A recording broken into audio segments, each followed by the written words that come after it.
We spent our first full day at Aulani by waking up at 6 a.m. to go and grab some poolside chairs. The rule at Aulani is that prior to 8 a.m. you have to be sitting in a chair to reserve it, so Rob and I woke up at 6 o'clock and were out reserving chairs at 6:30. Luckily, Grandma and Grandpa were at Aulani with us, so just Rob and I went out to reserve our chairs and the kids got to sleep in. At 7:30 a.m. I got in line over at Rainbow Reef so that I could get us a time slot to do fish feeding for later in the day. Around 8:15 in the morning, our kids finally did make their way out of the hotel room and down to the pool, where they immediately wanted to go on the slides and into the lazy river. Luckily, their dad is an excellent sport when it comes to water slides. After some time doing slides in the lazy river, the kids were ready to change gears and head over to the Menehune Bridge kids play area. The kids only lasted a little while in this water play area before they were asking for their first snack of the day, so we grabbed a popcorn refill. Then we checked the app for the character schedule and saw that Olumel was out, so the kids ran right over to say hi. The first part of the morning moved so quickly, and by the time they were done meeting Olumel, it was already 10:30 a.m. and time for them to go and feed fish in Rainbow Reef. After Rainbow Reef, we had to head back to the room for a little bit because the kids had to dry off to go to Auntie's beach house. Phoenix was the first one dried off and ready to go when he saw that Chip and Dale were meeting guests outside our room. He went by himself to say hello to Chip and Dale, and then when the other kids were dried off, we did have a little bit of time to go and meet Stitch and Mickey before we went over to Auntie's beach house. Then at this point it was noon, and from noon to 1:30 was the kids' reserved time slot for Auntie's beach house. While the kids were watching movies, playing games, and doing crafts in Auntie's beach house, Rob and I went to the adults-only pool and ordered some items from the poolside menu. Once it was time to pick up the kids from Auntie's beach house, Rob took the boys back swimming, and I took Bailey over to Painted Sky for her makeover. At Painted Sky, Bailey got a new Moana bathing suit, a Heart of Tafiti necklace, and a beautiful hairstyle. Once Bailey was all dressed up, she wanted to go and meet Moana in her new Moana bathing suit, but unfortunately, only certain characters do meet and greets each day at Aulani, and Moana was not doing meet and greets on this day. Bailey did get to go and meet Daisy, though, and Daisy was very excited over her Moana outfit.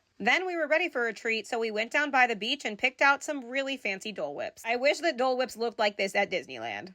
After our snacks, we went to meet Max and Minnie Mouse, and then it was time to lay by the pool again with some more poolside snacks. We definitely made the most out of our refillable popcorn bucket. Then it was time for something special for just Rob and I, so the kids went back to the room with Grandma and Grandpa where they watched the luau from our patio. And Rob and I went out for a belated anniversary dinner at the most expensive restaurant at Aulani called Ama Ama. Going to Ama Ama was beautiful, delicious, and definitely a highlight of our trip to Aulani, but it is also very expensive. The price per person for a 4-course prefix menu at Ama Ama is $130. Plus, there is additional cost if you want to do the wine pairing or add any drinks. But after spending a couple hours at Ama Ama, we were ready to go back and get the kids and finish out our night with them. We thought that the kids might want to do some more swimming, but they actually wanted to go and see the fireside storytelling, so that was how we finished our day.